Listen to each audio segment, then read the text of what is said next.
waste my life. I don't wanna waste my time. I don't wanna waste my life. It's just some things, there's no going back. You know what I'm saying? jwoodbeats.com. Yeah, I'm not the one with the issues. I hear you, now here is your tissue. If I'm moving too fast, I might have to dismiss you. And it's really too bad, cause I really will miss you. But I'm not the one with the issues. I left him at church when I made it official. I murdered the curse with my own benediction. Left God in the dirt, call it death of the fiction. Superstition will be served an eviction. Competition will be left in the ditch. Oh my God, it's too damn hot in this kitchen. The fishes of men are now swimming with fishes. Oops, my bad, I guess I'm moving too vicious. Verses sold, I gotta put them on your wish list. Bless my soul, cause I'm dodging your little hit list. I guess you know, you just lost another witness. Gotta let me go, gotta let me go, gotta let me go. Gotta let me go, gotta let me go, gotta let me go right now. Gotta let me go, gotta let me go, gotta let me go. Gotta let me go, gotta let me go, gotta let me go, I'm out of here. I can do anything, fuck your opinions and energy. I finally got the epitome. My biggest hindrance was God can't do nothing but fail. Greater is me. I never needed your deity. All of this human capacity. When it gets rough, I can pick myself up and prevail. Cause I don't need anything other than people who fuck with me. Good business, it starts with good company. That's why your boy is obsessed with community. Cause greater is we. We can create opportunity, doing what God never did, cause a God never could, but a people is all we need. Gotta let me go, gotta let me go, gotta let me go, yeah. Gotta let me go, gotta let me go, gotta let me go right now. Gotta let me go, gotta let me go, gotta let me go, yeah. Gotta let me go, gotta let me go, gotta let me go, I'm out of here.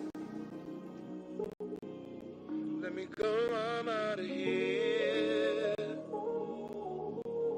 Let me go, I'm out of here. Let me go, I'm out of here.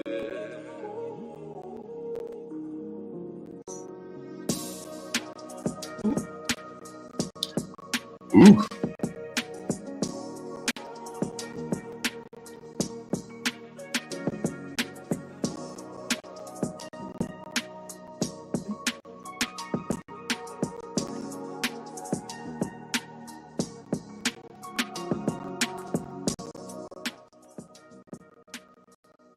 You gotta move that overlay.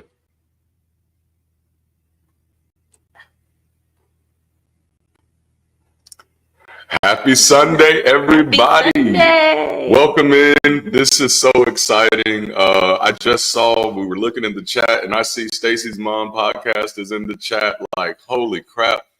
That's amazing. That means the world to us, which we're going to have to get Stacy and Dee in one of these Sundays, one of these Sunday sessions. Absolutely. Big shout out to I see Dale Advocating for Humanity is in the chat. And I saw that we actually had some people in the pre-session meet and greet this morning in Discord. We were tied up because for the first time for a Sunday session, we actually have volunteers, team members, partners in here helping us out. And so like, I've been just kind of sitting back this morning this afternoon. Been sitting back this afternoon for the first time, be like, holy shit. I think I cussed too early in the video. It's okay. But like thinking like, man, this is the first time I actually get to sit back and not have to be preoccupied with everything. And this is beautiful. Like, yes, please, done. Say no more. We will have the conversation. Oh man. So this is just absolutely beautiful. Welcome in. Of course, thank you for joining us for our Sunday sessions. We've been doing this for a while now. We used to tell you exactly how many. It was like 16 and 17 and then 18. And now it's just like, hey, we've been at it for a while. And it's been absolutely fascinating how many different conversations we've been able to have just over the past few months. And so, of course, as you're coming in, make sure to like the video, subscribe to the channel, hit that alert notification bell, and also consider volunteering, which we'll talk about more throughout the channel. And then check out our merch. To borrow a term from Kyle, it's apparently clutch. And so, that's just not me. It's been me saying our merch is off the chain, but apparently Kyle has seconded that. So, and we'll drop the link and the discount. We will drop the link and the discount because we will jump into that. All right, so let's look at where we're going here. I'm so discombobulated today because normally, I played such a major role into doing the tiny things, and today I'm not doing it. So it's just like, ooh, I kind of feel cool. So let's see here. I guess what we'll do, I'll take acknowledgments, you take announcements. Yeah. All right, so acknowledgments, we had community game night last night. And it was amazing. And when I say amazing, what I mean by that is I got introduced to games that I'd never heard of before. And I got to have conversations with people who live in different places, who have incredibly different viewpoints. And those conversations were just amazing. I mean, we talked about food. Love and sausages is now in my lexicon, as a way both to greet people and to dismiss people. This term, I'm good love is a way to dismiss people. Yeah. I think I'm gonna start using love and sausages for that. Look, love and sausages. Thank you, man. I appreciate that very much. So keep a lookout on the next community game night. We love to see you in there hanging out with us. Major shout out to Kyle, who is organizing these, and I mean just winging it with us, and that's exactly what it is right now. It's the wild west, man. That's it. Because and Kyle has done so great. I was shocked last night to find out that she's only been dealing with Discord since June, and so I was just like, what? And so that's amazing. How brave of you, shall I say?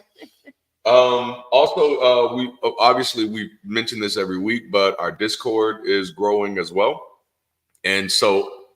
Again, that's why we had game night, because we have a channel a server that's actually beginning to grow. And so with that, we're launching some new groups within that. And so I've dropped some information in the server for those of you who are interested in joining one of the groups that are some of the groups that already exist, and also possibly creating some new groups. One of the ideas that I thought was excellent, and I did put it on my to-do list, was a culinary group. And that's one of the things that I remind people about, that when we're dealing with secular community, that secular community isn't just about coming together and talking about our non-belief. And I guess the reason I have that perspective is because as a pastor, what secular meant to me was anything that wasn't serving Jesus. And so that means the majority of what we do in life is secular, and so culinary interest is a secular interest. Music interest is a secular interest. Our affinities are secular interests, such as right now, an interest group that's getting some talk is building around creating a member resource group for people who identify as neurodivergent. But we also want to do that for people who identify as Black and African American, Indigenous. The infinities go on for days. Pride community, and then obviously these are all big umbrella terms, and then so that gives room to create smaller groups as well. Which we'll talk more about that. But if you're interested in launching a new group on the Discord server, please check out those valuable resources. Now, every week we talk about the community growth. We talk about the Discord growth. I kind of want to talk about channel growth. Yes, we'd love to have you at game night. That would be freaking awesome. The more, the merrier. Yes. So I want to talk a little bit about channel growth. I know we hit it every now and then, but I want to talk about this. Well, actually, I don't think we've ever hit these numbers. Of course, we started sharing content on this channel in February of this year. And as of now, we're at over 4,000 subscribers. That is it's astronomical. It's exponential. I almost feel like Trump when I'm describing it. It's so great. It's just so wonderful. You've not seen any numbers like these. Nobody has as many subscribers as I have. I'm telling you, don't fact check me. Don't fact check me. Just know I'm the greatest. But Trust me. but no, it absolutely is astronomical. There was. I'm pretty good with data, and there was no way that I could have projected that. You know, there was just no way. And I think that's the best Trump impression I've ever done. I don't think I've ever been able to nail it like that. There's no way. No way. But so we're at over 4,000 subscribers now. And I have to say thank you all for your support because that's just been major. And then just it's so amazing that Stacy is in the chat. Well, it could be Stacy or it could be D. So I'm just it's going to be both of them for now. And they're in the chat. And my first live appearance, you know, really my coming out the closet day was on their channel. And it's just been one hell of a ride ever since then. It's Stacy, yay! Oh man! So on top of that, 4,000 subscribers, we've had 262,966 channel views, 27,894 watch time hours, and because I'm such a nerd, I had to convert those watch time hours into watch time minutes, which is 1,673,664. Now, I'm sure I could have done this with hours as well, but I wanted it in minutes because I was a choral club nerd.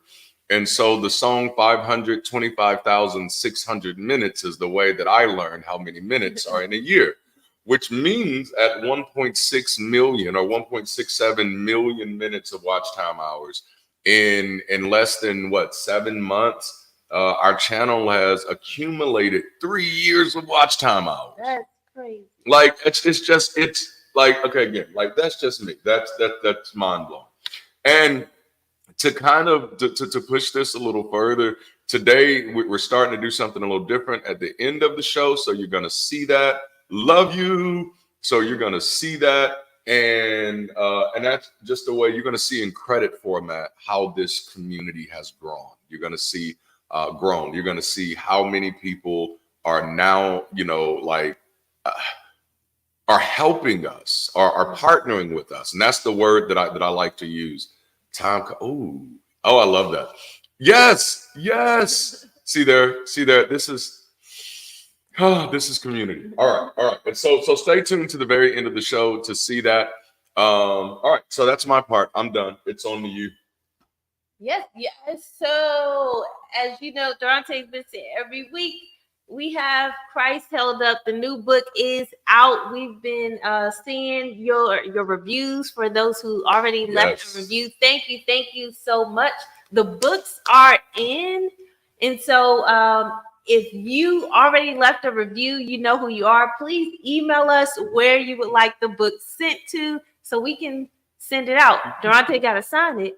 I do. And I'm gonna tell you, this is why, because I was supposed to send out a copy to Tessa this week. And Tessa, if you're watching, the reason you have not gotten your copy yet is because I have anxiety issues. And so even when I think about this is why, like, I don't write with a pen because I have anxiety issues.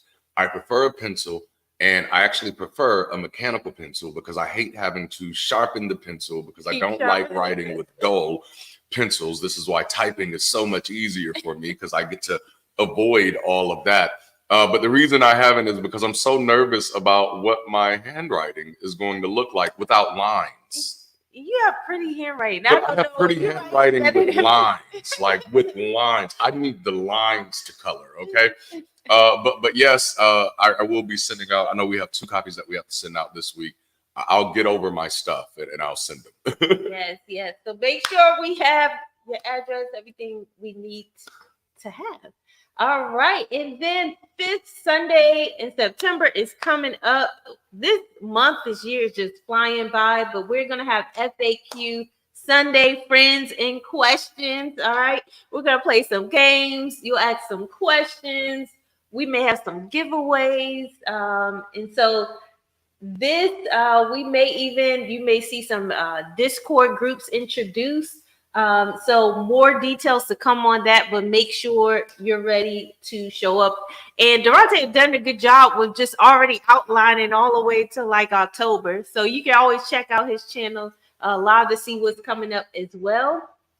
Also, with all the shows that are going on, we appreciate those who have already volunteered. We are welcoming more volunteers. So if you have a little bit of time out of your week on Wednesdays, Sundays, or just in general, please reach out to us, or even we'll drop the calendar link. You can sign up to help volunteer with us on our different lives on Sundays and Wednesdays.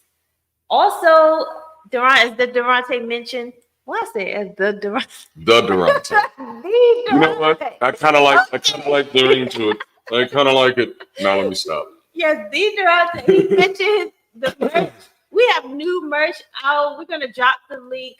Well, it was already dropped earlier, but you'll see it's a discount code, so you can use FAQ Sunday for a short bit of time to get 20% off. So make sure you use that. It's all caps. And so go to the site, go right to the site and see what's in there. It's some awesome stuff.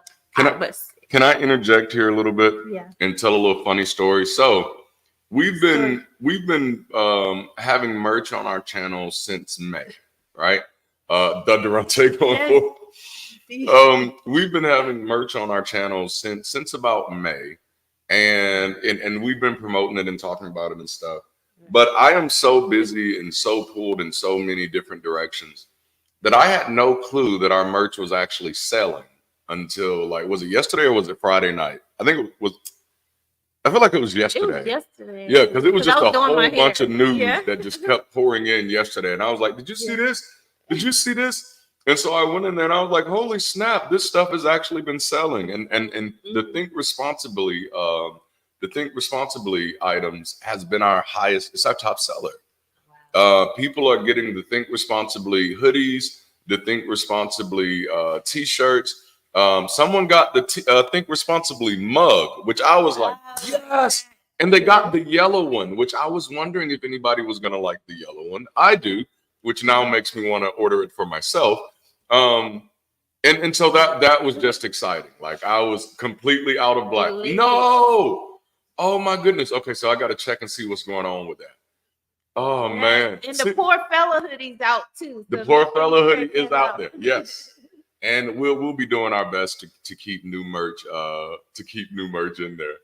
That's beautiful. Okay. Absolutely. And then last but not least, after every session, we do have the post-session hangout and Discord, so you can come hang out with other community members after we get off the live.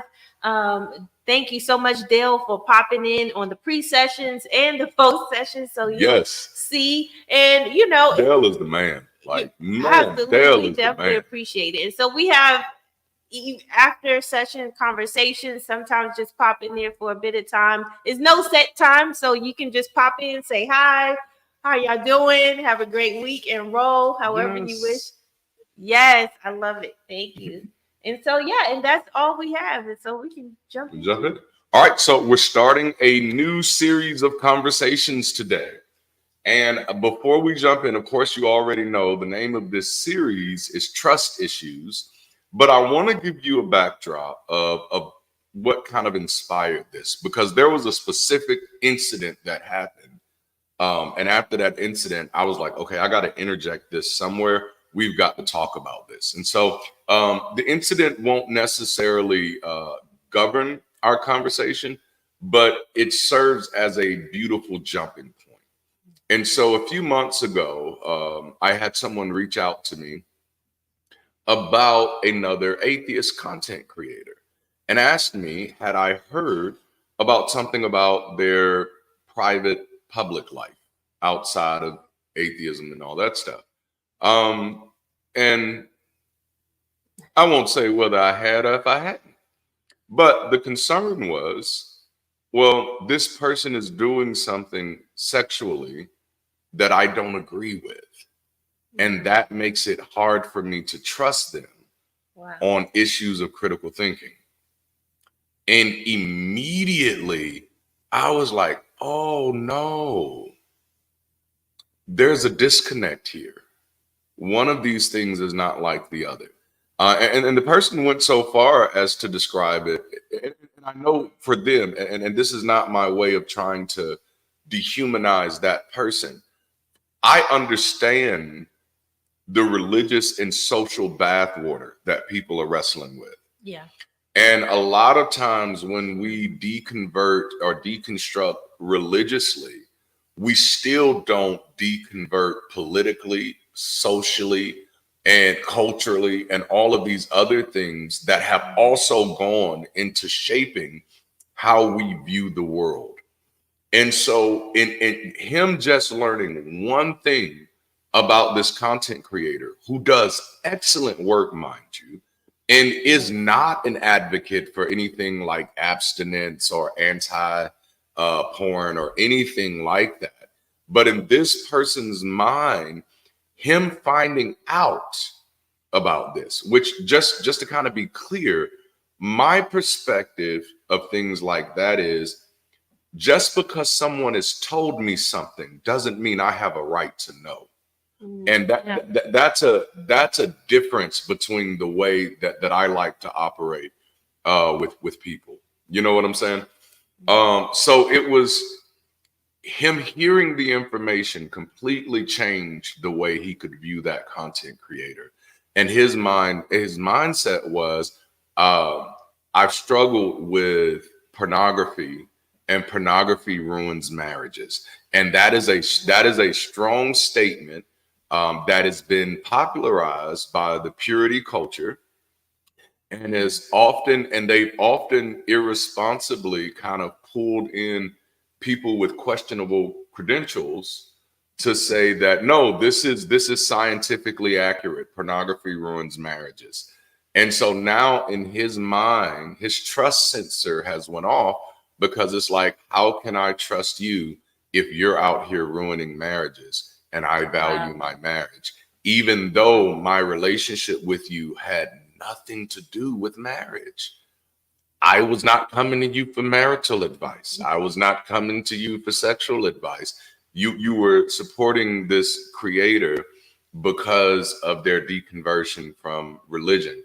And now that you have illegally, mind you, found out something about their life that has nothing to do with you, you've now used it to change the way that you view that person and the way that you view their information, which in my opinion is a deviation from critical thinking. So for example, I had people when I just did one, like, and the response was so like harshly negative that I didn't do it again. And that is, I started reading from Sam Harris's book, The Moral Landscape. But people are so upset with Sam Harris because of some things that he said. You know, I typically don't get upset when people say things that I don't agree with, because I know that there's like 8 billion people on this planet. So the odds of people saying things that I don't agree with are just really high. And if you say something, oh, find Jesus in our hill. Yes, that's crazy. Man. So yeah, it's like, if you say something that I don't agree with, if you write a book, you know, stating your opinions on that, I might not read that. But if there's another book that you're specialized to speak on and you're qualified to speak on it, why would I not read it? Like, that's just that. I don't know. For me, for my critical thinking journey, it was very different. You know, it was a little different. But it did highlight to me that this was a stark reminder that learning that one thing wasn't trustworthy doesn't necessarily enable us with the skills to determine what is trustworthy. And we're so used to the comfort of the shortcuts that we tend to still lean into them, even when the facts are simply not there. You know, I get that. Yeah. And so this is what this conversation is going to be about. Like, in the sense of, we're going to be talking about trust and truth on a spectrum of conversation. We're going to be pulling on iconic imagery from movies such as The Matrix and They Live. I'd be curious to know how many of y'all remember They Live. To have some fun exploring the dynamics of trust and truth while examining the phenomenon of trusting in things which have no basis in truth. The goal for this series is that we'll all walk away being a little more intentional and critical of our engagement with reality while simultaneously becoming more gracious with ourselves and others as we explore the science behind our existence. How does that sound? That sounds good. And Dale, what you mentioned, that's exactly what I told Darante about one of the guys that's popularized. Yep. You know, what's his Myron Goldman. Myron Goldman had mentioned that exact same thing, and so discredited Darwin because of his heathens, his moral background or premise that he believes. And I that bothered me because I'm like, that doesn't take away of him being his scientific work or his theories and findings. Right. You may not agree. If Darwin says Black people are bad, you know not to believe that. But if Darwin says something that is scientifically backed, then but it's that's one of the reasons I am incredibly averse to becoming people's source of truth, because that's kind of like the symptom of. Once you make somebody your source of truth, you completely disregard the process that got them there. Right. You know what I'm saying? Yeah. And it, I can't be that. So when people are like, show me the source, I'll be like, look it up yourself, motherfucker. You got the same Google I got. Like, damn, now let's not play these games.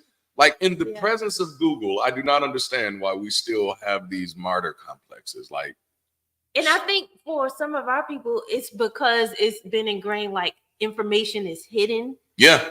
And someone's trying to keep it secret. But locked in a box. That's the other spectrum. Not only that information is hidden, but also that information is revealed. Mm-hmm. That information comes from revelation. Mm-hmm. And then only certain people have that revelation. You know what I'm saying? Yeah. Oh, that shit fucks you up. Like, don't go there. So to truly embrace the spirit of science and speculation that this series represents, I'd like to open up with words from Morpheus himself. I'm going to move my screen a little closer. And that is, this is your last chance. After this, there is no turning back. You take the blue pill, the story ends. You wake up in your bed and believe whatever you want to believe. You take the red pill, you stay in Wonderland, and I show you how deep the rabbit hole goes. Remember, all I'm offering is the truth, nothing more. I feel like that's something you would have said. I would love to do that. But it's possibly because I grew up on this stuff and I've likely framed my personality around these characters. If you're excited about this series, will you type in the chat, welcome to Wonderland? Because this is where the conversation is today. Let's type in the chat, welcome to Wonderland. And yes, there's going to be a lot of Matrix stuff in this conversation. And then next week, there'll be a lot of They Live stuff in these conversations. All right, so let's hit this. The central premise. Oh, I love it. Welcome to, I like that name, Captain Red Bull. Yes. And I love the aspect of Wonderland, of course, because it has kind of correlations with Alice in Wonderland and Through the Looking Glass, which is this self-discovery. But then realizing that the Matrix is giving us that same thing, and that I'm hoping in this conversation today, that's what we kind of see, is that a lot of times the illusion of trust for us is wanting things to be concrete. And I think that was the safety of Christianity for me, is that Christianity promised me that this is how things are. It's already determined that is. Right. And once you kind of break away from that, you realize why that was so comfortable. Even though you can look back on it and be like, oh, this is ugly. But you now can kind of see why it's so comfortable, because the comfort of it is the alternative is, holy shit, nothing is planned and we live in a ball of chaos. Right. And that can be terrifying for folks. Anything can happen. Anything can happen. Mm-hmm. All right. So the central premise of the Matrix revolves around the concept that the perceived world is a digital illusion called the Matrix, crafted by sentient machines, basically ChatGPT run amok. This raises fundamental questions about trust in one's own senses and the nature of reality. Neo's journey begins with a simple act of trust against trust when he chooses to take the red pill. Oh, I love the way I wrote that out. His journey begins with trust against trust. And is that not the journey of deconversion? Is that not a good way to describe what deconstruction is like? It's trusting against trust. And we'll drive that point home a little later. But demonstrating his willingness to embrace a potentially harsher truth over comfortable illusion. Now, I know you don't know much about the Matrix, but how you feel about taking this next part? Yeah. The dynamics within the group of freed humans, especially in their interactions with Neo, are heavily influenced by trust. Characters like Morpheus display unwavering trust in Neo, believing him to be the prophesied one. This trust is not universally shared at various points. Characters like Cypher and even Neo himself exhibit doubts about Neo's role, reflecting broader themes of trust and skepticism. And I actually seen the Matrix. I don't know if I've seen them in order though.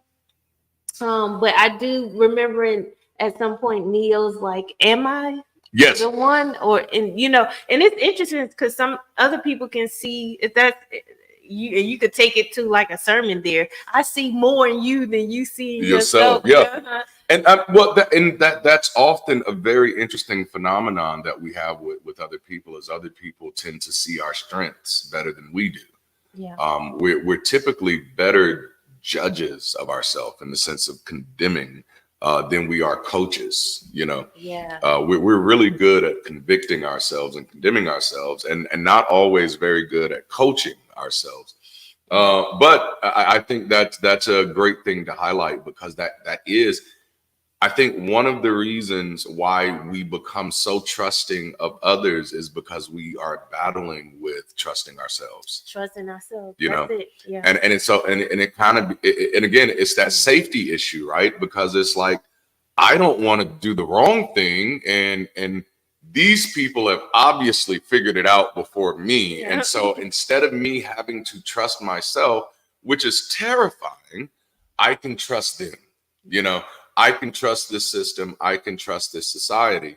And the sad thing is that just never works. Yeah. And this is even in it, we see Cypher's betrayal of his crew for a better life. Back inside the Matrix underscores the fragility of our trust when faced with personal desire and fear. Yeah. You know what I'm saying? Like, and those are two very interesting concepts: of personal desire and fear. I've never thought of them on the same spectrum, but that's interesting. Okay, so I'm gonna nerd out on that a little bit in my head. So why do we have trust issues? So let's kind of start there. And I'm interested to see, right? This society cannot be trusted. Man, like, I trust, like, honestly, I'm probably one of the most loving people that you'll ever meet, but I trust no one. I love everybody. Trust nobody. Now let me stop. But okay, so let's talk about it. Why do we have trust issues? And we'd love to see what some of your trust issues are in the chat. I think a big one is, and you want to take this one, baby, that past experiences and betrayal? Past experiences, and betrayal. It's one of the most common reasons people develop trust issues is due to past experiences where their trust was betrayed. Someone has experienced deception, disappointment, or betrayal, particularly by close contacts, or during formative years, they may develop a protective stance toward trusting others.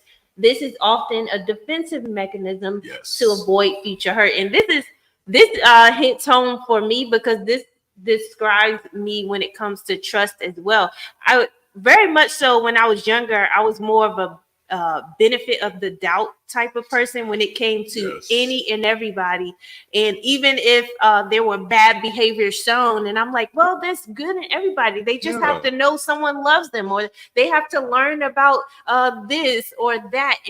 And as I got older, because of experiences and some betrayals, and it started early because obviously my biological father wasn't in my life, and then eventually my stepfather, who my mom was married to for about 2 years, they got a divorce. And so I think that played a role into starting to slowly shift me out of that, you know. Because sometimes people, you can take that as a betrayal, like your parents not showing up in your life as you want or need them to. That's a sense of betrayed because you had me. I didn't ask to be here, you know. And I think it's a sense that, you know, I think we wrestle with, and we often call it like a lack of closure. And I think what really happens there is this, not that it's a lack of closure, it's a lack of clarity. And that lack, you know what I'm saying? That lack of clarity, especially for children who experience that, because then it's just like, I need to know that these things are not happening because of me, or that these things have nothing to do with me. That these things, you know, are not that this is all you, you know what I'm saying? This is y'all stuff type of thing. And so, it does do that. It does do that due to relationships being a norm trade system. Pay to receive, give to get, remove my sense. I think I definitely have trust issues for sure. My trust issues stem from abandonment issues. Abandonment issues and rejection issues, and then also experience, and I think that's why this one was so good, because even when it wasn't just an outright betrayal, it was sometimes just learning what people would do. You know, what people would do. Santa was the start for me with the whole trust thing. I get that, yeah. Okay, so now I have to rabbit trail. I have to rabbit trail here for a moment. Because me and Darnell was talking this week about this issue of Santa and Christ. And of course, I was sharing with him what we kind of went through in 2015 when we were just kind of letting people know that we weren't going to do Christmas, you know, and do Santa and stuff. And it opened up a lot of negative hate towards us. And so me being the type of person I am, I'm like, okay, now I really want to do a deep dive into this connection with between Santa and God, between Santa and Jesus, because it came off as like us no longer doing Santa was a red flag that we were no longer doing Jesus, you know. It's equating. It's, you know what I'm saying? Bunched in. And so I did start doing some research on it, and one of the things that I was that was very intriguing to me is the amount of children who, even when they don't articulate it in the early years, that the moment they find out that Santa isn't real, even if they don't stop believing in other things, they typically stop believing their parents. It creates a major trust issue. Wow, Santa. Oh, wow, it is. Satan. Yep. Oh, for sure. It is. It is. Weird. Yes, they both wear red suits. Man. Santa's trying to steal our children. You've seen them. You've seen them. I love it. Well, I love it. In addition to past experience and betrayal, we also have trust issues due to attachment styles. Yes. Right? Psychological research on attachment theory suggests that early relationships with caregivers can influence how individuals form relationships later in life. Those with insecure attachment styles, such as avoidant or anxious attachment, may find it more challenging to trust others. These styles often develop from inconsistent or unresponsive caregiving during childhood. And oh man, I think this one is a big one too.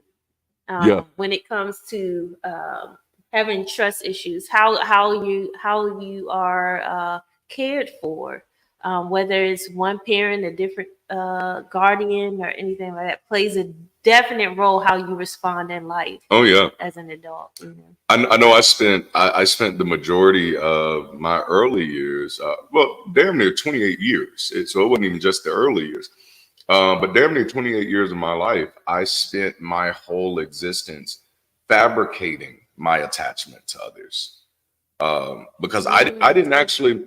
And I think just because of the situation that I was kind of, or the context that I was born into, I didn't naturally attach to people the way that other people did.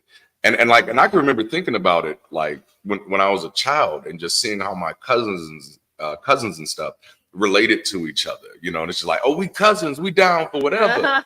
And I'm just like, I don't really know you yet. So I'd like to see if I'm going to be down for your whatever. Wow. Because almost, well, at least in my family equates to know. Like if you're family and you heard, oh, that's your brother, that's your sister, you know them, cousin, you know that. You already know them, yeah. I don't know this person. I've never seen this person before. I'm not, you know. But very early on, I could pick up on the social cues that people were not comfortable with my sense of detachment, if you will. And so from a very young age, I started learning how to fabricate my presence and my personality for the comfort of other people. This is one of the reasons why I'm good at what I do, because in that way I can be ambiguous and can be a chameleon and can adjust and adapt to other people's room. But for years it was like, this is my strength. You know, I can do this. And then it took me like just a few years ago realizing, like, I mean, it still is a strength, but damn, this is also a scar. This is a scar that I've managed to turn into a strength. And even though I've used it as a strength, because it is a scar, it still is robbing me of some clarity in areas. Because ultimately it was robbing me of honesty and just living authentically. You know what I'm saying? Because I felt that who I am had to conform, that I have to be who you need me to be, or I'm not a good person.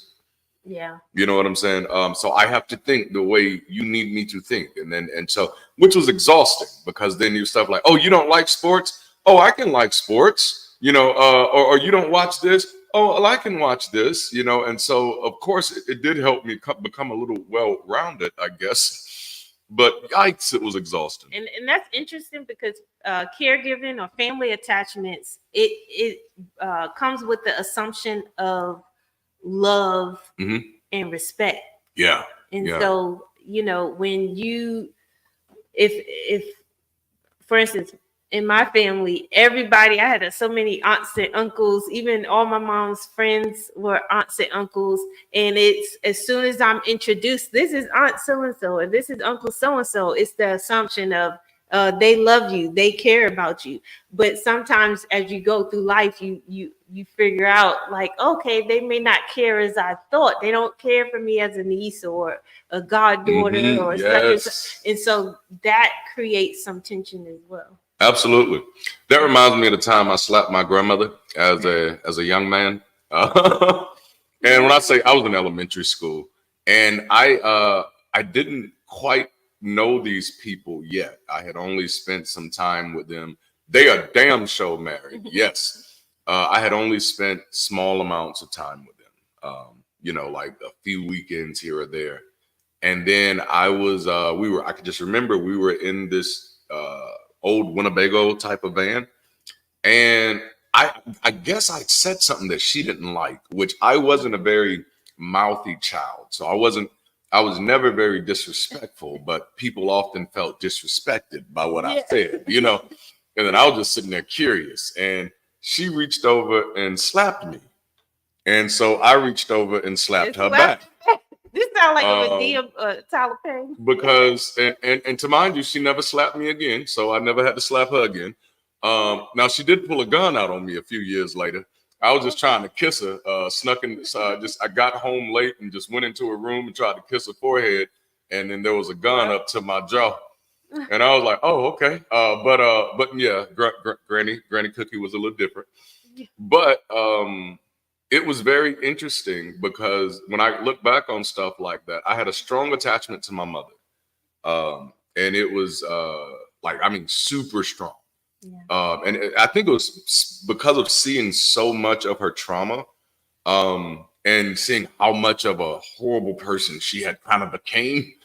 For some reason, I would allow her, up to a certain extent, to get away with abusing me. But because that abuse was so bad for me, nobody else got that right. And so when my grandmother reached across and slapped me, it was like, not. It was like, no, you don't do that. Yeah. I remember one time, like, my dad tried to like physically choke me, and I was like, oh no, bro, you're not the one who gets to do that. And so, but that's very interesting when it comes to those attachment styles. All right. And so then also kind of moving on from there, there's also the fear of vulnerability. Trusting someone involves a degree of vulnerability, as it requires letting down one's guard and believing in the reliability and good intentions of others, which I struggle with. I struggle with good intentions of others. And that's always been my stance. Like, people have. Everybody has good intentions, right? Yep. And then it's like a hammer when you realize, like, no, they don't. It's like, well, see, I think that the difficulty there is, and this is why, like, I struggle with even using the word good anymore, is that good isn't definitive enough. Yeah. Like it's just not, it's not a helpful word when it comes to intentions. Your intentions may be good, and I don't even know if your intentions are even important at this moment. What is the capacity? So I know, even for me, because I lived the first 28 to 32 years of my life trying to do what was good. And then one day I sat down and tried to define what was good and why it was good. And I found myself in the struggle of a lifetime. And it was just like, oh, wow, this is very abstract. And so I shifted from focusing on good to beneficial. Is this beneficial for me? Right. That you can see the outcomes from that. Yeah, I can trace some things there. And it's not just, did this give me fuzzy feelings? And a lot of times, stuff like good, that's where it gets stuck at. It gets stuck at fuzzy feelings. This made me feel good. That's why it's good. And I'm like, oh, that's probably not the best measurement of what's good. But to be clear, I am very much a pragmatic. I'm a pragmatic as opposed to dogmatic. But yes, so I'm very much pragmatic. So things have to have utility for me. And I don't know, maybe that's just one of my ways of interpreting the world, because I know that's not a thing for everybody. Some people love abstract things, and I love art, but I can find the utility of art. I can trace that. When something exists and I can't trace the utility of it, I'm uninterested. Moving on.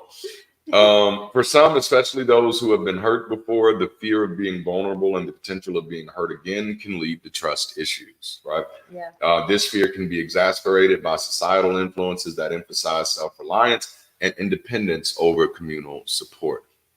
So I think some probably things that people don't think about, but that are fairly common, are issues like when you do step out of your comfort zone and likely try to be vulnerable with somebody, whether if it's an emotional issue or it's a hot topic or a strong opinion about something. People's response to that becomes a signal to whether or not you're going to try it again. Right. You know what I'm saying? Yeah. So like if people respond like overwhelmingly like receptive, then you're likely to say, okay, I'll try this again. Which is why I often encourage people, even when someone's sharing something with you that's uncomfortable for you, try to make that space safe so that they can find the strength to keep building that muscle. Because, fear of conflict is such a bad issue in community. And we've done it to each other by not learning how to give each other space to be human. And that's, that's a whole nother conversation, some of which we've had before. But I definitely get that. Did you have anything on that before we move? No, that's good. All right. So also cultural and societal influences, which is, I think some of the stuff that some of the conversation I'm seeing in the chat now kind of hits when we're talking about political systems, economic systems, cultural identity systems. Societal norms and cultural background plays a significant role in shaping our propensity to trust. In societies where corruption, crime, or social unrest are prevalent, individuals may grow up with a more cautious or skeptical outlook. Additionally, societal messaging that promotes skepticism or fear of others can contribute to trust issues. Now, I do want to hit that because, and then I'll shut up for a minute. But I wanted to hit that because as I was reading that, I did grow up in a society with a lot of corruption, a lot of crime, and social unrest. Not the version of it like civil rights movement, like version of it from Boys in the Hood. Like that was that was my life, and because of that, I have grown up with an incredibly cautious and skeptical outlook of the world. But what was very interesting is that my relationship with Christianity worked to reserve that skeptical worldview. And so while I was very, very, very skeptical, and of course, when you and I got back together, that like you were getting all of it because it's like, I don't trust anything. Like I now have to pay attention to all of the facts. And that was a scary thing for me because I think once I deconverted, it was just like, dude, you've ignored everything that you kind of had a sneaky suspicion about, you know? Yeah. And now, I don't necessarily trust all of my suspicions, but I damn sure interrogate them mugs. All right, I'm done.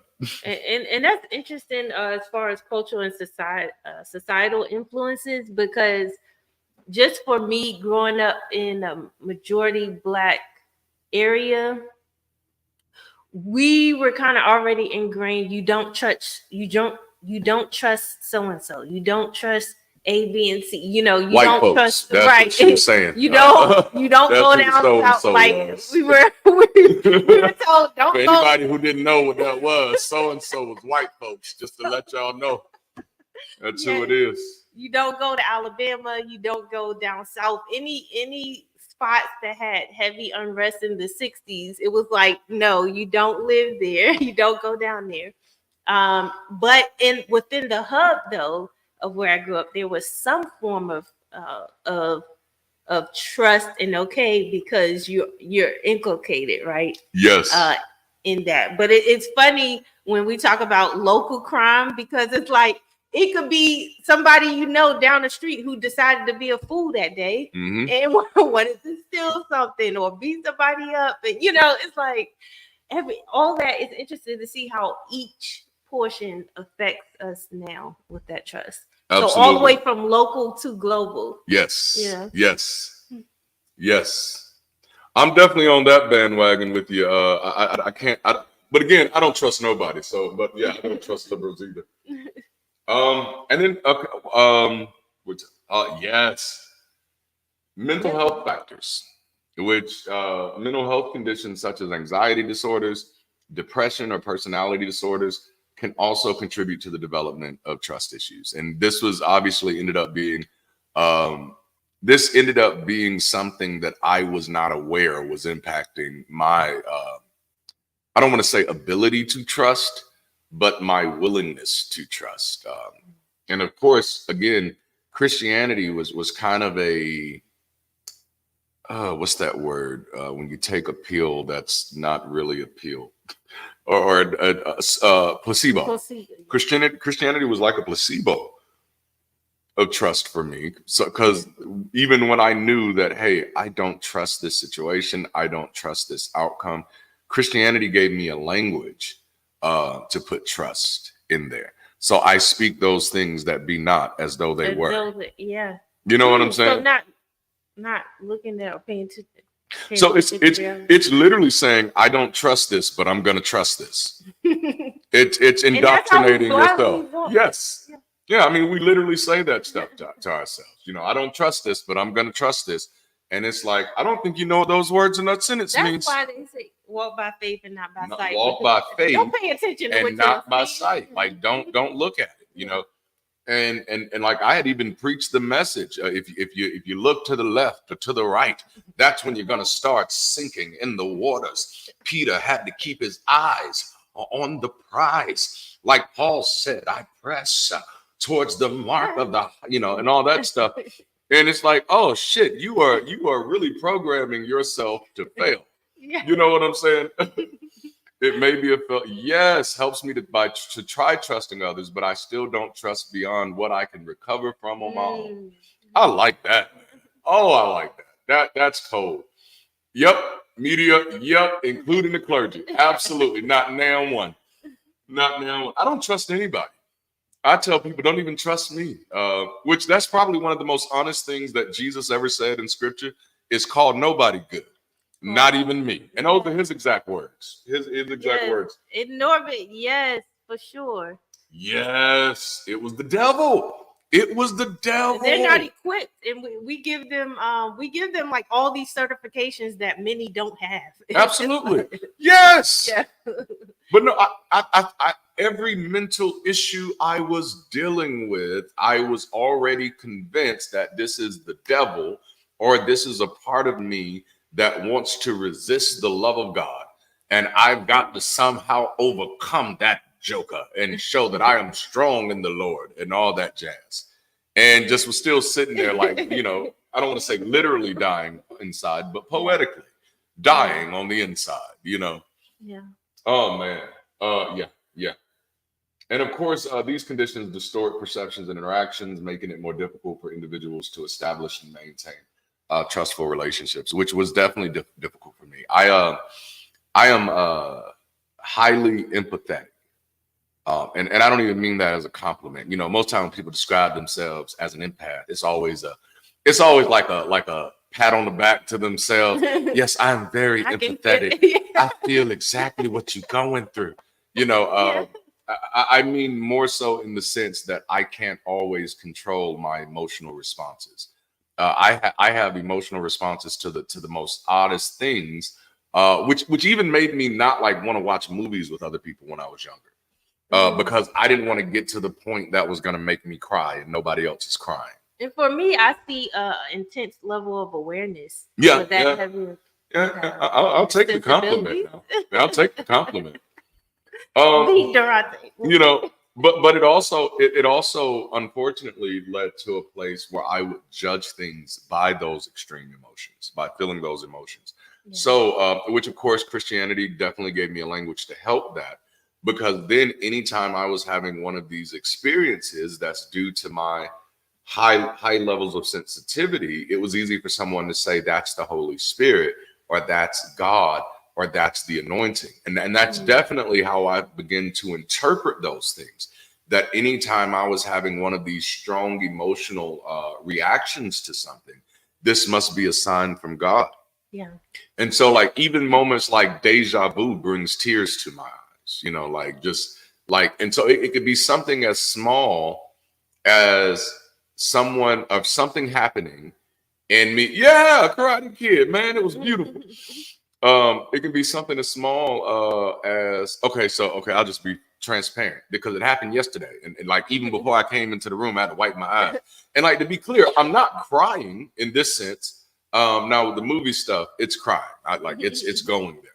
But for this, it's not crying. It's just like I don't know how to describe the feeling. It's just like feeling like holy shit, everything just coming together type of moment, and you get this intense emotion, and it's like a missing piece of a puzzle, and you've been looking for it for a long time, and then you finally find that motherfucker, and it's just that tear of accomplishment.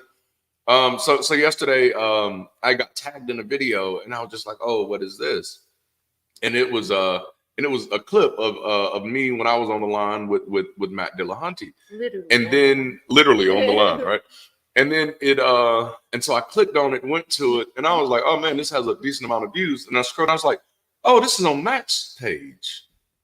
And that was odd to me because I don't know if y'all have been on Matt's page, but he really doesn't platform a lot of people. Now, I'm not saying that negatively or positive or nothing, but like his page is him. That's why it's named Matt Dillahunty. So I was like, oh, this is on Matt's page. And then it was like this, it just clicked in my head the odds of him choosing to platform a conversation that he and I had.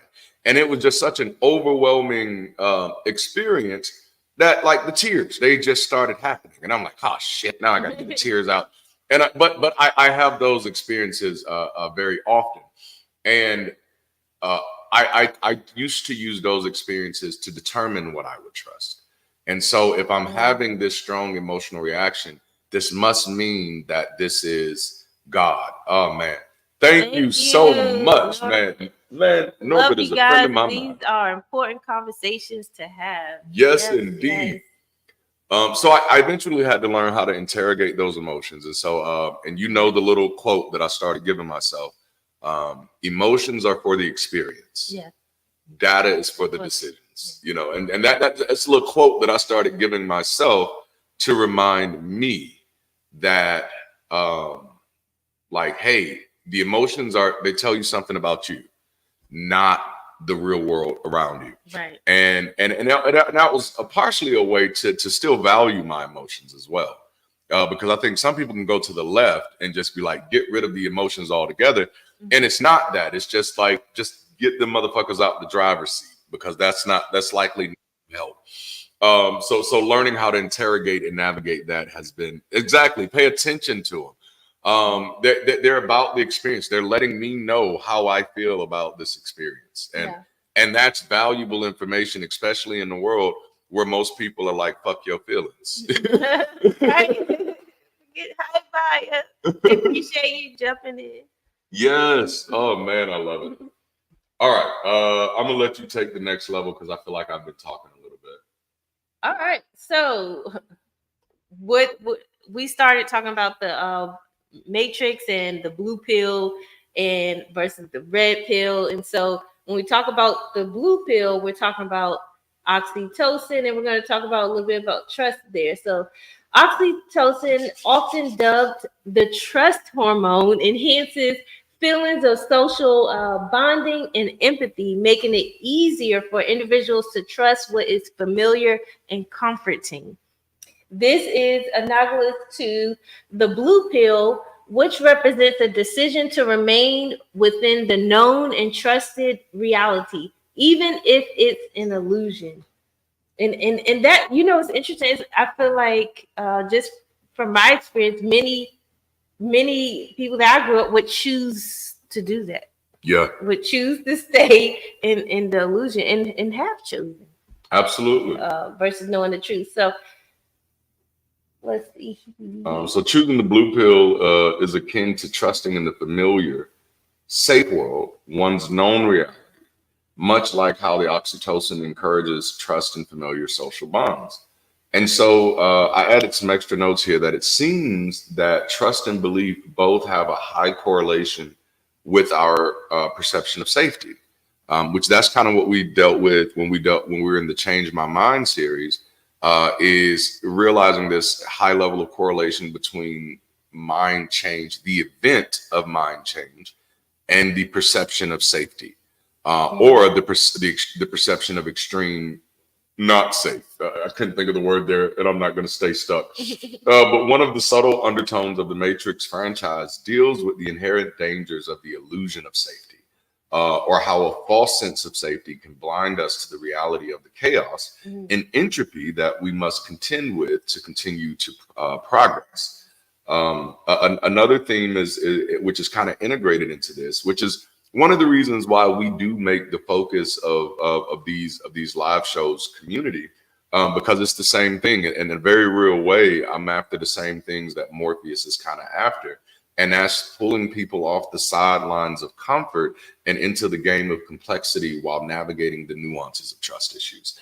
And it's those trust issues that often keep us from not only letting go of the matrix, but it's those same trust issues that also keep us from becoming active agents of change. And so, and because like, for those of you who are familiar with the narrative or the plot, And there's 1,001 things we can pull out from this. But I think you definitely see clearly that what the two struggles that Neo is having as a character is, number one, detaching or being willing to detach from the safety of that illusion. So detaching from the matrix, but then at the same time also making an active decision to be an active agent of change, whether or not other people felt that I was or not. And I think that's the tricky thing about what we were kind of talking about earlier. When other people can see more in you than you can see in yourself, there's also people who can see less in you than you can see in yourself. And that pull and that tug, as much as you want to lean to the people who have the positive things to say about you, typically the ones who have the negative things to say are the loudest in your head, and that just kind of works on our own self-efficacy, or fidelity of self is how I like to say it poetically. All right, let's hit the red pill, which is the amygdala. Or for the purposes of this conversation, this is not a behind the scenes Matrix special where I'm telling you what the directors and writers really had in mind. I'm more so using this to frame the conversation. But the amygdala plays a critical role in processing fear and can be activated by unknown or potentially threatening stimuli. Choosing the red pill, which represents confronting the raw truth of reality, could trigger an amygdala response, highlighting the natural aversion to uncomfortable truths. So watch this, and this is the thing. Here's the thing: I don't think any of us like to hear about ourselves, but all of us kind of have an aversion to uncomfortable truths. All of us have an aversion to being uncomfortable. Unless you work that muscle out somehow. If you haven't physically worked on that muscle, which I always remind, I like the rubber band trick, as soon as you realize something you need to change, you do a rubber band, to break the habit or whatnot. But, we all have an aversion to change. We all have an aversion to discomfort, which is one of the reasons, in the past 10 years, when we've been kind of working and thinking through, what could Bridge City and the bridge it looks like. It's thinking through that great discomfort that we're asking other people to partake in when we're exposing that their religion might be a lie. Because when we do that, we're inviting them into a world of discomfort. We're inviting them into a world of chaos. And so it's basically like going up to saying, hey, it's going up to somebody saying, hey, that guy who's taking care of you doesn't really exist. And the people who also believe in him, once they find out that you don't, they're gonna pretty much just be like, fuck off. And by the way, fuck off. And that's pretty much where that goes. When the intent is, I want you to stop believing just because I don't believe, there's no utility of that. And you're not actually concerned with that other person's health. The aftermath. Because you're basically saying abandon what you know, abandon how you've been living, abandon in some cases your friends or your social circle, and sometimes even your work. And so that having to walk through that, it's like, some people may think, why would I choose to abandon this just to be in the middle of nowhere? Why? So it's just like you've invited me to abandon everything. And didn't even have the audacity, didn't even have the good nerve to invite me to your party. Yeah. You know what I'm saying? It's like it seems like the point is you just didn't want me to have a party, but no. And that's why I do like having these conversations, so that we remember that a lot of this stuff is dealing with the level of comfort and discomfort that other people have. And so the choice of the red pill involves overcoming the instinctive responses of the amygdala to fear and distrust the unsettling aspects of newly revealed reality. And to me, this highlights the paradox of social deconversion, which is a little more broad than religious deconversion. Because when you're going through deconversion, any type of deconversion, again, whether it's political, religious, or cultural, especially when it pertains to cultural identities, you get to the place if what I trust as trustworthy is not trustworthy, how can I trust myself to know what is trustworthy? Right. Or anything I've done. You know what I'm saying? Yeah. It puts people in a very discomfortable. Puts people in a very uncomfortable place. Now, not all people. Some of us are just like, I'll figure it out. Who cares? And typically, those are the people who've already embraced that it's chaos. It took me a while to get there. But I think once I got to the point where I realized, like, oh, it's chaos around here, then that also removed the illusion of perfection. And so that changed a lot of, like, I still measure things. Like, I still compare and contrast, but the weight is so much different now because I'm just like, who the fuck are you? You know what I'm saying? Like, and I don't mean that in a bad way. Like, so it's just like, and so to kind of drive that home a little bit, when you're dealing with issues of like, I don't know if I can trust myself, one of the first things I try to kind of encourage people to do is to complete that sentence. Can't trust myself to do what? I can't trust myself with what? I can't trust myself around who? You know, you finish that sentence. That's the only way you're going to have a way to interrogate that. Otherwise, you're going to be condemning yourself to the memory of just having that thought. And what that's going to do is every time you have that thought without completing that sentence, it's just going to like build up. It's like pouring into a bottle until it's going to overflow. And then what's overflowing is, I can't trust myself. I don't trust myself. But when you complete that sentence, though, you realize, like, I don't trust myself to do surgery. You shouldn't trust me to do surgery. And then just by shaping it that way, you realize that trusting myself, hey, me too. Like right before the show. That's why I was off camera a little bit for the volunteers. But anyway, trust myself to do what? And so when we start realizing that, we realize trust is a spectrum. There are things I can trust myself with, and there are things I can't trust myself with. So and I'm gonna shut up because I feel like you got something. I can trust that my eyes, please don't trust my eyes. These glasses are thick for a reason. But I can trust that my eyes can see spots on this wall. I cannot trust that my eyes can see spots on the sun. And I think as we shift away from the way we used to view trust, is trust needed to be something static, something fixed. And now we realize, or at least me, I'm realizing that trust is something that has to be constantly reinvestigated, constantly reinterrogated. That's good. It made me think about when you used to talk about thinking soberly of yourself. Yeah. Right. It's almost if you think of even or balance or harmony, harmonization that we talk about, it's you don't want to think either extreme. No. And that's on anything. So when you're telling people, a lot of times we tell people, trust me, trust us. When people tell you to trust me, you should know, okay, let me think soberly of myself and this person. Yes. You know, what are the qualifications of this person? Is this something they are aware of, or that they know themselves, or they're just saying, trust me? And I think the word trust itself, we still have to grapple with because we use it so loosely. You know, we hear, at least from my experience, when I hear trust, it's always, well, just trust me. You know, and I'm like, bro, I don't even know what that means. When it's like, just how do I do that?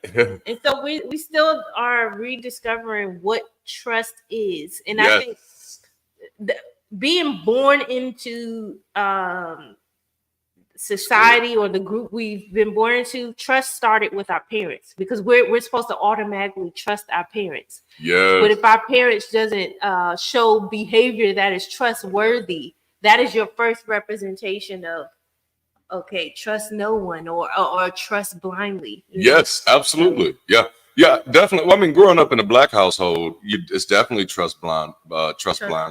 And I think that may have more to do with poverty than race, because pretty much my poor friends. That's poor children have a different relationship with their parents than wealthy children. Yeah. You know it's what not I'm always saying? healthy. Yeah.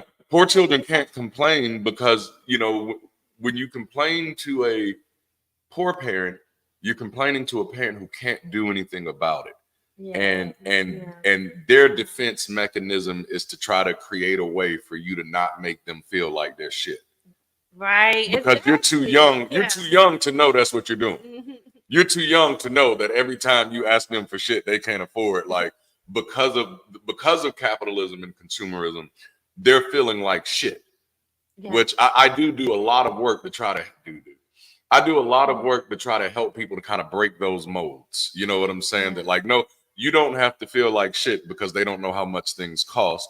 You know what I'm saying? Like, Yeah. and there are healthy ways to have these conversations, Absolutely. which kind of brings to the next advice when you feel like, oh, I don't trust myself, is, you trust the process until you can trust yourself. You trust yourself with the process. I've recently, since I've lost weight, have become, a little bit more athletic. So, I shoot basketball a little bit more. And I guess losing weight gave me a little bit more confidence. So, and I don't even think it's a losing weight thing. I think getting comfortable with failure has made me a lot more comfortable where I don't have to trust myself to make the shot. Mm-hmm. You know what I'm saying? Number one, the game ain't on the line. Right. You know what I'm saying? Ain't nobody's ring dependent on this right here. You know what I'm saying? Yeah. This is not the game shot. And truth be told, I don't have enough experience doing this to trust myself to make the shot. Yeah. But what I can do is I can trust the process of practice. I can trust the process of showing up. And so there are certain things I absolutely detach myself from the need of needing to trust myself in this. Like I don't need to trust myself in this because if I do and then I miss it, then I'm gonna be disappointed in myself. And I'm like, and that was a false appointment, nigga. You shouldn't have trusted yourself to begin with. You know you can't shoot. Especially if it's your first time. But I laid that expectation on myself, like, hey, whatever you look out to do, you need to do it well and be the best. Yeah, absolutely. So I know when I deconverted, I was trusting myself, or when I deconverted, I wasn't trusting myself. I didn't have that type of fidelity of self yet. I was still working on it. You know what I'm saying? Figuring it out. I was giving myself the grace to figure it out. Yeah. Oh, that might be it. Oh, trust sometimes feels like pressure to know the truth without knowing the truth. And that's what we have to become resistant to. Wow. Yeah. You know what I'm saying? Yeah. When you say, trust me, is like, okay, just pretend like you know, even though you don't know. Yeah. Like, nah, bro, I'm gonna need you to do a better job of helping me understand. Like, I prefer understanding than trust because, or at least I like my trust to be steeped in understanding. Yeah. You know what I'm saying? Like there are two types of spouses out there who trust that their spouses won't cheat on them. Okay, that's the one that believes by faith, and then there's the one who has an understanding and knows that the other one has an understanding, right? And knows that there will be consequences and repercussions of. You know what I'm saying? Like it's those type of situations. You know. Oh gosh, that is too funny. So I trusted the process. I prayed the prayer, and then I took note of the silence and refused to allow myself to reinterpret the facts according to my confirmation bias. So, and that's what I did. So I really couldn't trust myself. At that moment, I realized again, and that's that social deconstruction paradox. If I trusted what wasn't trustworthy, how can I trust what is trustworthy? You know what I'm saying? And so for me, it was like, well, Darante, you're not going to be able to necessarily say, you've gotten this wrong a whole lot.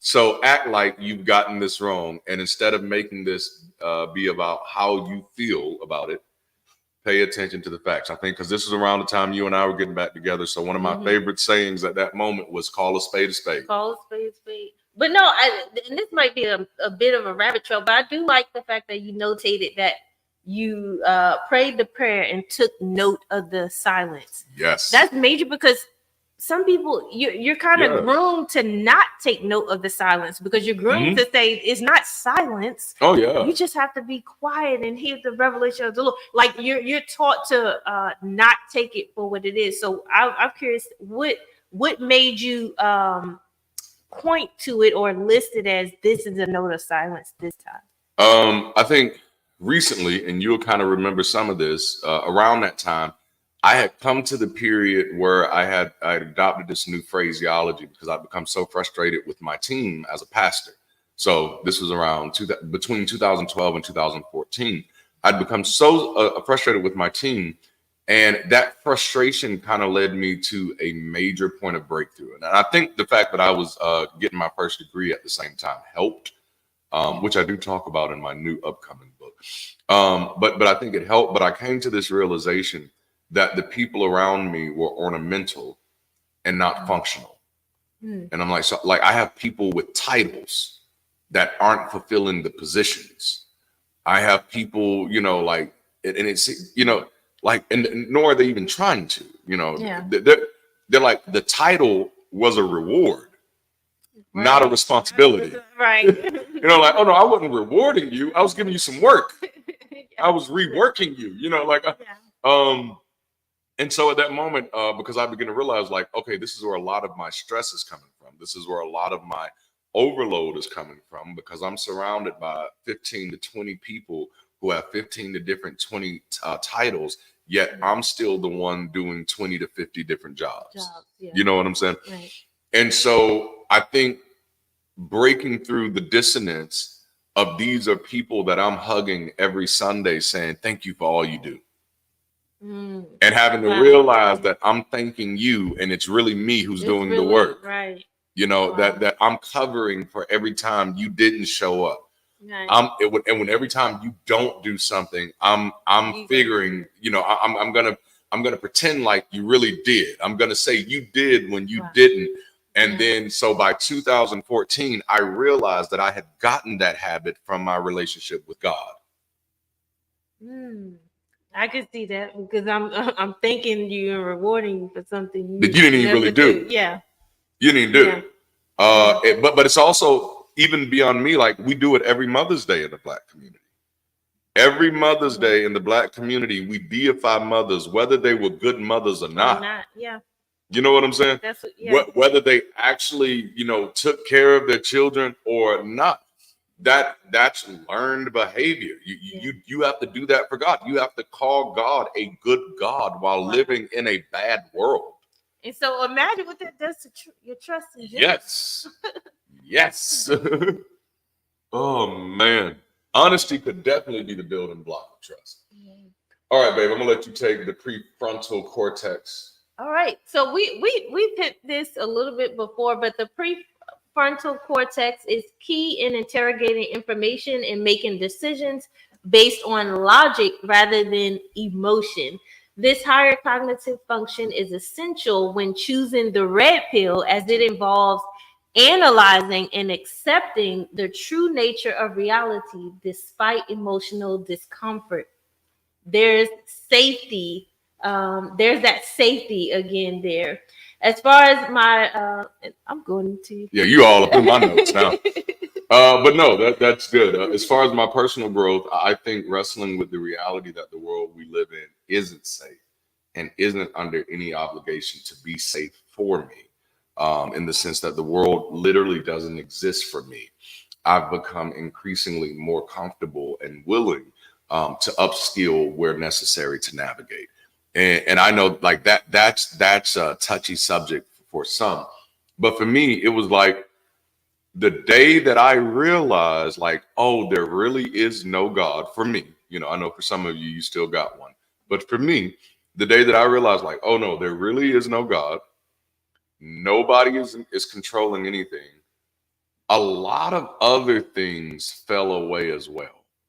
And then I realized that false sense of safety and this false sense of predetermined existence had also created a sense of entitlement within me. And that entitlement was like, this world should be fair to me. And then when the world is not fair to me, I'm going to break down and I'm going to cry and I'm going to give up because the world is supposed to be fair. Yeah. But then once I realized, like, dude, you are living on a rock, floating in the middle of nowhere. Like, literally, you know so little about this world that literally a flying spaghetti monster can show up at any moment and turn this whole planet into pasta sauce. Like, that's the world you live in. Fairness is a social construct that we have to create and maintain for ourselves. The world, but just by existing, has no obligation to be fair. That was a heavy load for me to take on. But it was freeing after realizing it, because it was like, oh, damn, like a lot of the biggest mistakes in my life come from treating this world as if there is this God or karmic entity who is always going to make sure that what I put out, I get back. And I realized, no, the only person who gonna make sure that what I put out, I get back is me. Yeah. You know what I'm saying? If I put it out there, it's like if I put $500 in the middle of the street, you know, you might find a person that'll come and say, hey, I wanted to give this back to you. But by far and large, what you put out, other people just gonna run off with. Okay. And that's funny because there are still a lot of our people who believe in karma, and that's a form of trust. Yeah. Like, I trust karma is gonna come back and get this person that wronged me. Yeah. Oh, they be like, I trust the universe is gonna do this for me. I be like, you have not met that motherfucker then. If you trust the universe is gonna do anything for you, other than what it's already done. Hallelujah. Now let me stop. Oh man, I'm sorry. This was that was good. Got so many people. That was good. But I think for 28 years of my life, I lived in the mode of survival, being motivated solely by a need for safety. But because I thought, like, that's the thing, like the world owes me safety, you know. And that's where trust really gets us, you know, right? We wanted people to be punished. Yes, that's what that is. Oh man, and that's another thing. Like, I've completely separated myself from. Like, I have Nobody has to be. Yeah, I have no need to punish anybody. I have no need to revenge anybody. Now, I do have a grudge list, but that's more for speculative stuff. You know, he has an Arya list for my Game of Thrones. But you know, like I do have a grudge list. It's just like, you know, if the world did change, you know, you could. I don't know if y'all ever watched Charmed, but there were the avatars. There was the avatars art, and the avatars could just be on high, and people who were problematic, they could just erase them out of history. So that's what my grudge list is for. Was that a thing? Well, it's just a more nice Thanos moment. It's more subtle, you know. Instead of him just coming in and, you know, and just, I was about to get graphic. I'm gonna stop. Oh man, I want justice in the world where we can fix things. Absolutely.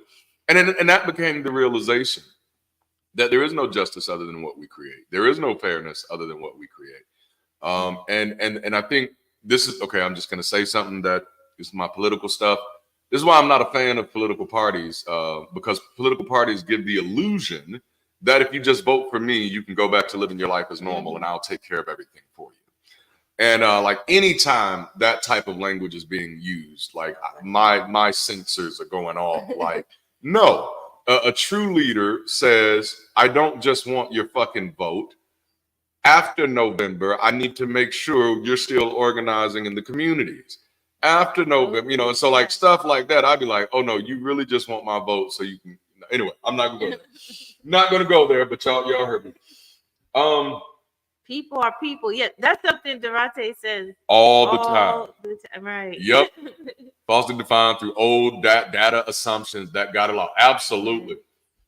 So a major part of that for me likely stems from early childhood indoctrination. So the idea that he's got the whole world in his hands, you know, his eye is on the sparrow. His eye is on the sparrow, you know, and so it gives you a false sense of safety that keeps us from being proactive in exploring, understanding, and preserving the world that we live in. And this is why so many people who are believers tend to be retreatist, in their view of the world, because it's just like, well, God is going to handle that. Mm-hmm. Well, I don't want to get in God's way. And that's kind of what that false sense of safety does. And so then if you're not aware of the chaos, if you're not aware of the complexity, if you really think God is doing it, then you're not helping the rest of us do something about it. Okay, I want to say that again, because I want to drive that point home. Like, if you really, like, for the people, like, and I think these are one of the things that people don't get. And this is why sometimes I zip my lips with economics, because most people aren't doing the math. Most people aren't doing the math. And the math is that the majority of people don't give a fuck about this planet or anybody else on it. Yeah. And we keep pretending like they do. We keep pretending like a part of the problems we have don't stem from the fact that less than 5% of people actually want to do some shit about it. Everybody wants to talk. Everybody wants to say why their way is the right way. But when you ask them, where is your fucking experiment? They have nothing. Oh, I'm too busy for that. And here are the reasons I'm too busy. I live in a world of no excuses. If something is important to you, you do that shit. And so because I approach life that way, I don't give anybody else any excuses, because, like, no, the world is not going to stop to accommodate you. You have to learn how to navigate. That got me. All right. And that's the whole thing. Like, the more people who believe that this world is designed and working in their favor are the less people that we have actually helping us solve the problems. Yeah. But then the chorus of people who are not happening or who are not helping gets louder and louder and louder. While if someone steps up and says, well, hey, instead of just being so opinionated, why don't you get involved where you are and start making some things happen? And so instead of people just having to fucking trust your words, you can point to the data. You can say, it's not just that I'm passionate about this that says you should do what I'm doing. I've actually done the work. Yes. And it's working. Mm-hmm. That's where you want to go. That's the caveat. I like that. I've done the work and it's working. Yes, I love it. You do some work, That's it. Yeah, because I'm out here. Thank you, sir. Thank you, sir. Oh, man. Okay, baby, take the next one, because I done got my blood pressure up. We're on trust as perception, truth as reality. Well, actually, go back to the Matrix analogy, right? That's good. Okay. Just as the prefrontal cortex helps mediate decisions by balancing emotional reactions from the amygdala with rational thought, taking the red pill requires a rational acceptance of truth, regardless of the emotional consequences of such a choice. This represents a subtle shift from safety, passive, to security, active. This is not necessarily a move from trust to truth. It's more of interrogation of how did I ever trust that which wasn't true? And that's the real thing. Yeah. Like, so the focus of this conversation isn't to say trust is the opposite of truth. Just say, like, you shouldn't put trust before truth. Yeah. You should trust it when you're kind of acclimated with the truthfulness of it. Right. But I do want us to notice how a lot of times the way we've romanticized relationships and interrelationships is the trust is supposed to become before the truth. Yeah, and it's so funny because the way we were raised inside of the church, from my experience, when you get married, you automatically are, us the women, supposed to trust the man to lead you. Yeah. Right? Unless you did your homework during the dating phase, which you should be doing, but you just supposed to trust, no, your husband is leading you, your husband is doing, and I like that my husband and I, we made a decision. Well, we're going to be co-partners in here, in our marriage. Because I can't be leading a whole adult now. Like, No, I don't know why we did that. I don't. Like, that's a whole lot of pressure for me. Like, damn, I got to figure out what I'm going to do and what you going to do. Like, why did we ever do that shit? That ain't smart. Like, no. Like, but so it's incredibly freeing because it's dehumanizing and patronizing to raise our daughters to feel like they need somebody to lead them. You have to. No, boo, I'm going to need you to figure this out, you know? So much so, like, I've encouraged my daughters, which they're not near those ages yet. Well, Maya's a little closer. But I've encouraged our daughters, like, when you go out on dates, pay for your food all the time. Every time. Pay for your stuff every time. You know why? Because you can. All right? Yes.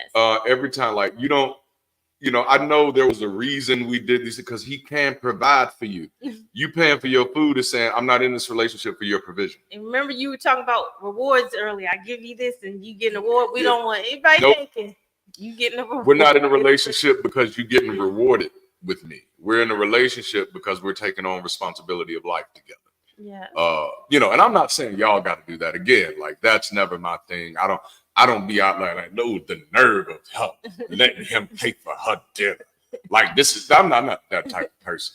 But I like teaching my kids life lessons and things of that nature. Just sharing what I've thought. And they know that unless I got a will that I can write you out of, you ain't got to do what the fuck daddy says, you know. And even then, you still don't. You just might get written out of the will. And I'm just No, so hop on this. Which pill are you on? You know, oh, we should have named this pill poppers. Yeah, I would have loved. Yeah. Dang it. I think when we do this again, because I am going to do the redux of trust issues, it'll be pill poppers.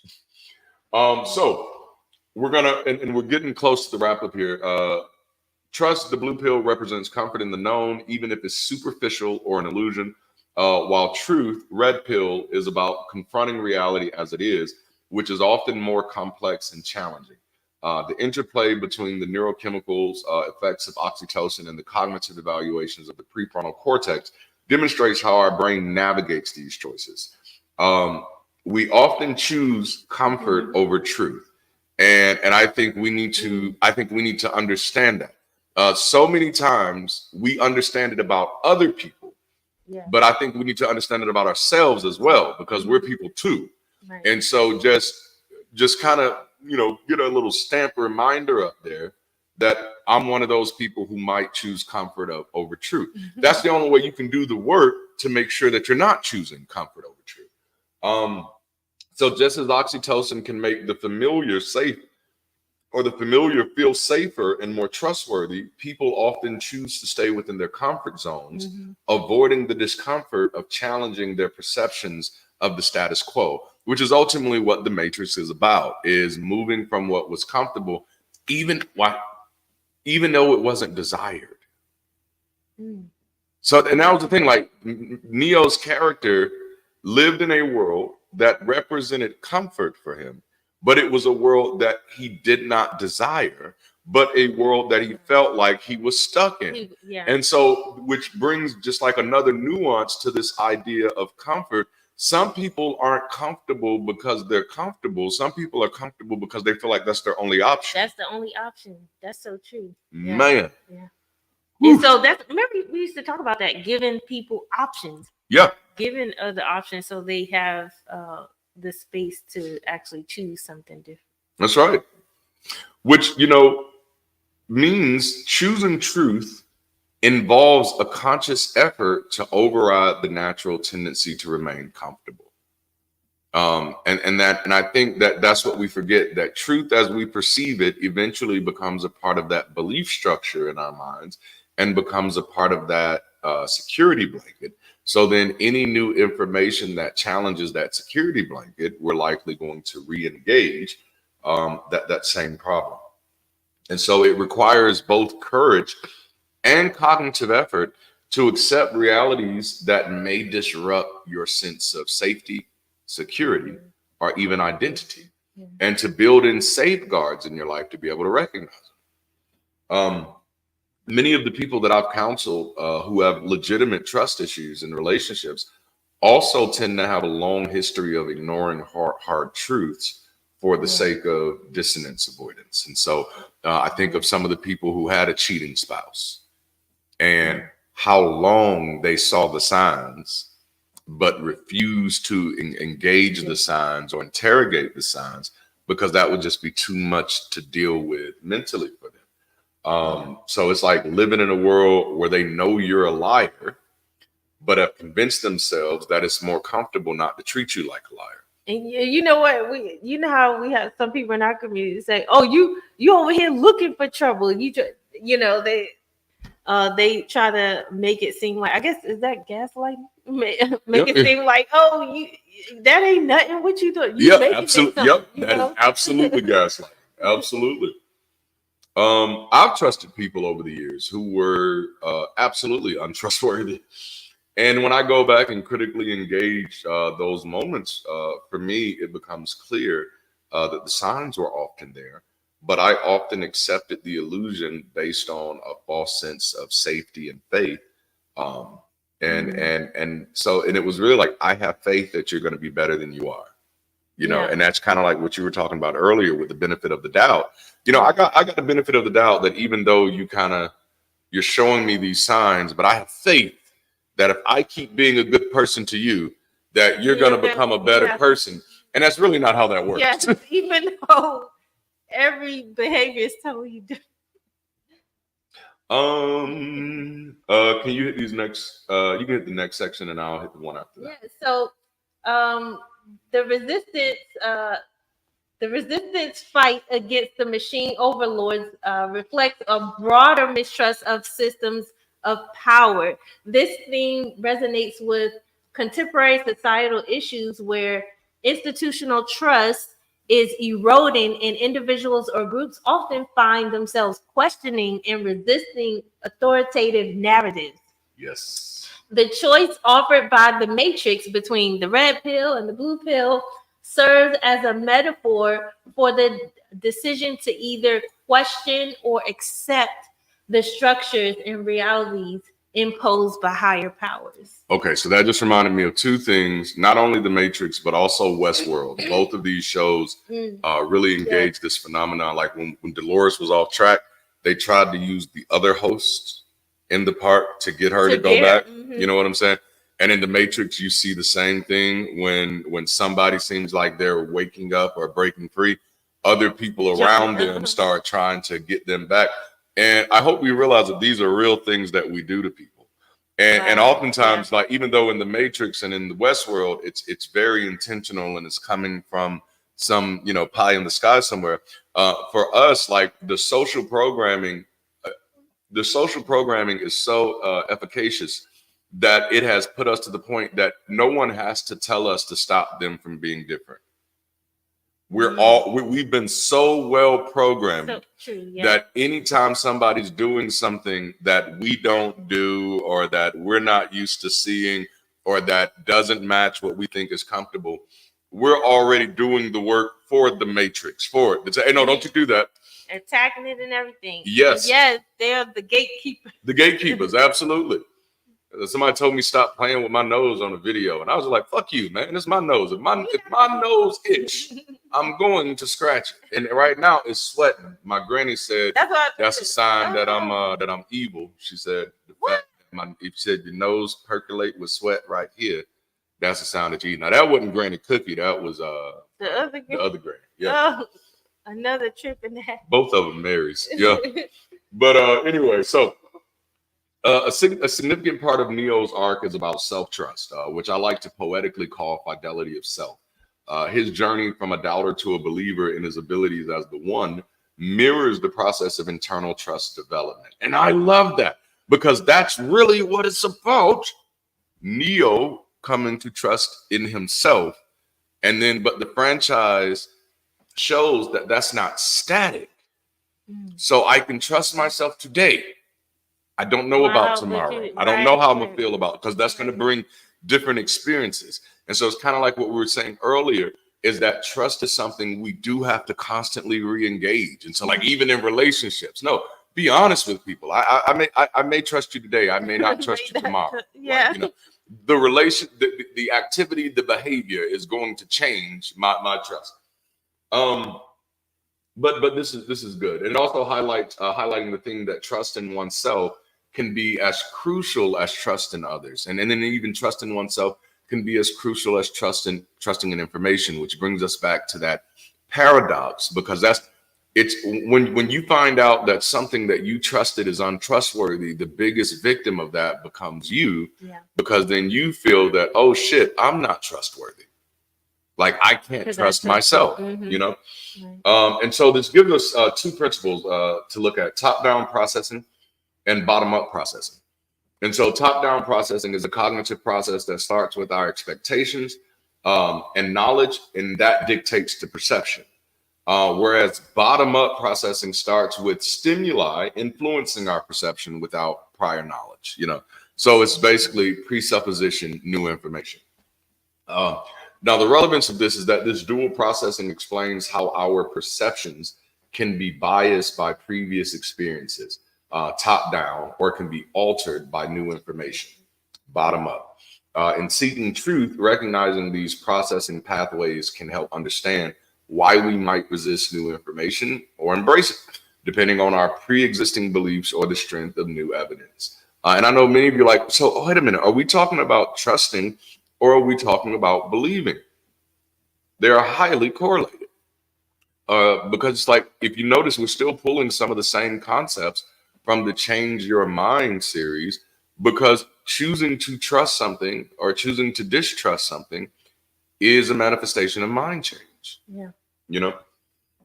And of course, for me, I became a fan of the middle out approach. As a shallow fan of the Matrix, I know I've talked about it like I know everything about it. I don't. I've seen all of them, but I'm sure I slept through a good bit of it. But I can see that as somewhat of the real story. And that is, I may not have been the one yesterday. And I may not be the one tomorrow. But I can do the work to be the one today. I am the one today. I love that. You know what I'm saying? Yeah. That the people behind me and the people ahead of me may not see my value. But I do. This is self-efficacy. This is fidelity of self. And I think the big picture here is that trust must be earned. And so going back to that earlier statement, you know, we say, well, I can't trust myself. Complete the sentence, trust the process, earn the trust, you know? Yeah. So the more I was playing basketball, I'm shooting, I can't trust myself to make this shot. But I'll continue to trust the process, that if I continue to practice, that eventually the experience gives me new information. And that new information gives me new information to act on. And at the end, I don't have to trust the process anymore. I trust me. Oh, I know I'm making the shot. It's going in. It's going in. You know what I'm saying? Trusting yourself is confidence. And confidence is built through experience. Yeah. And so sometimes I think we get caught up in the superstitious need to always feel okay with self without doing any work to get there, you know? And so, and when I say that, I mean, because you don't trust yourself, if you don't realize like, oh, I didn't do the work to trust myself there, you will just leave that sentence there. And then that becomes your reality, is I'm a person that doesn't trust myself. Mm-hmm. And, you know, and that's just not a good place to live. When, just to touch on something real quickly, when you were talking about the Matrix and they call him the one, I thought it was interesting that the narrative is always this one person that's going to wake up and realize like Jesus was the one person like that's going to get up and save the world. And I wonder why in a lot of our narratives we're looking for that one savior complex. Yeah. It's a double-edged sword, right? And there's probably a better way to say it, because it's more of a paradox. There's one or two messages you can get from it. Oh, it's a perfect paradox. I don't even know if a paradox is a great word, but I don't know what word I want to use, and I'm so mad that I can't think of it. But it's perfect. Like, did y'all watch Kung Fu Panda? You know, but the big point is, whether you're watching Kung Fu Panda or Matrix. Okay. You went Obama there. I just said. Really? Yeah. Kung Fu Obama?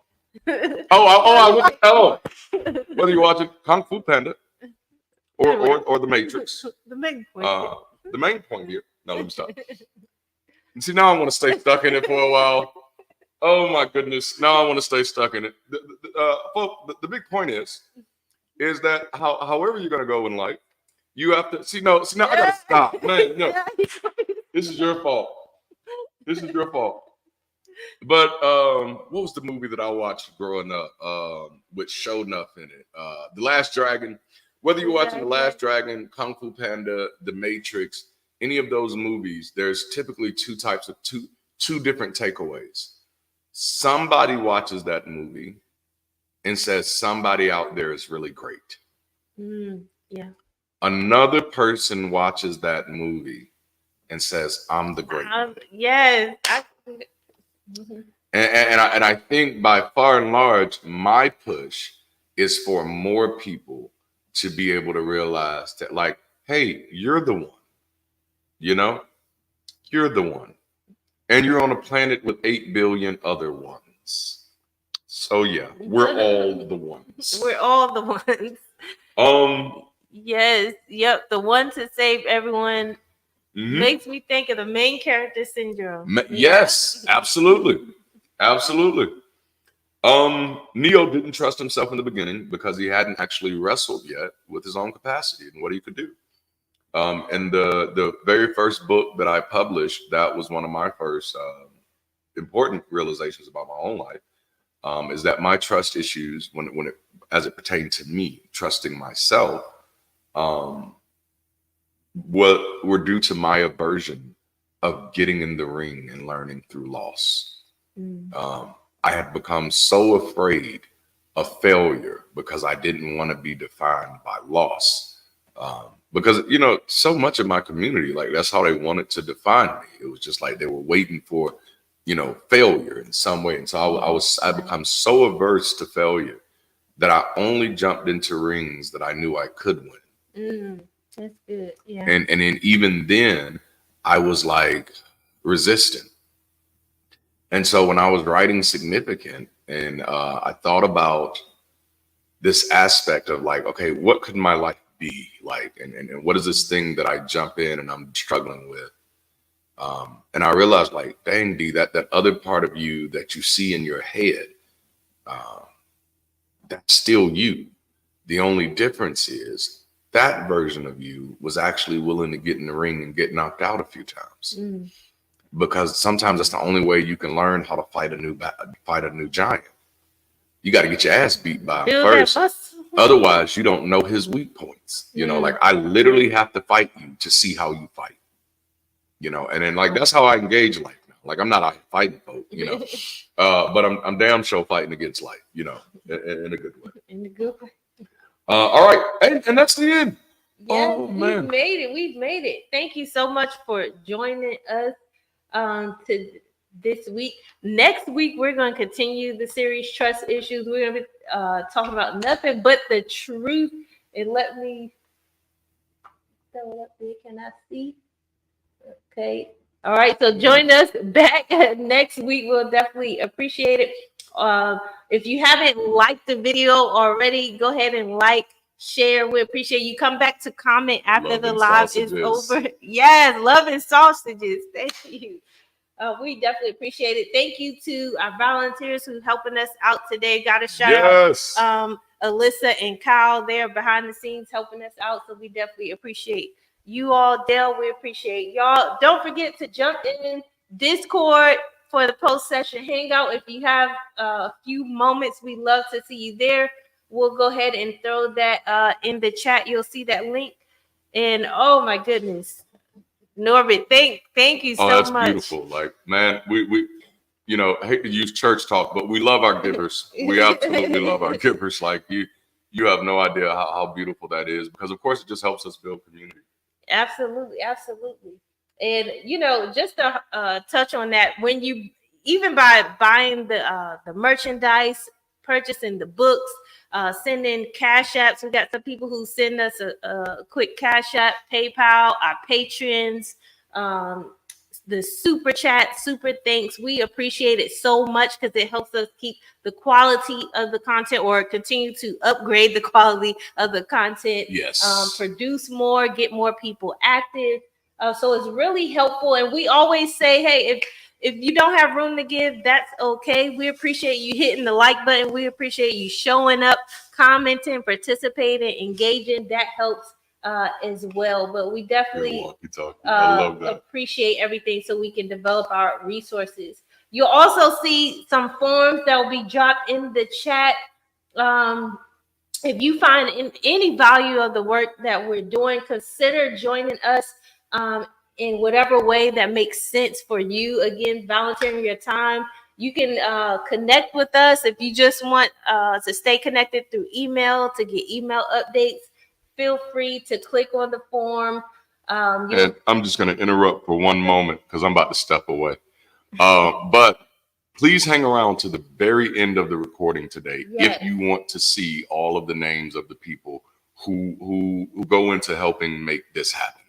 We've just added this feature today, and we'll be upgrading it. But so please stay around to the actual end of the recording. And for the team, that's a reminder to because sometimes we click. We gotta have it click. So let it ride. As long as we're on the screen, let it ride. And y'all are gonna see me try to navigate and float away from the screen. I'm floating away. But that's it. But you can sit down. Oh, well, listen, you're not sure. Well, thank you all. We definitely appreciate y'all. Again, come back and comment on the video. Let us know what you thought about today, your input. We definitely appreciate that. And until next time, be the bridge and keep rising.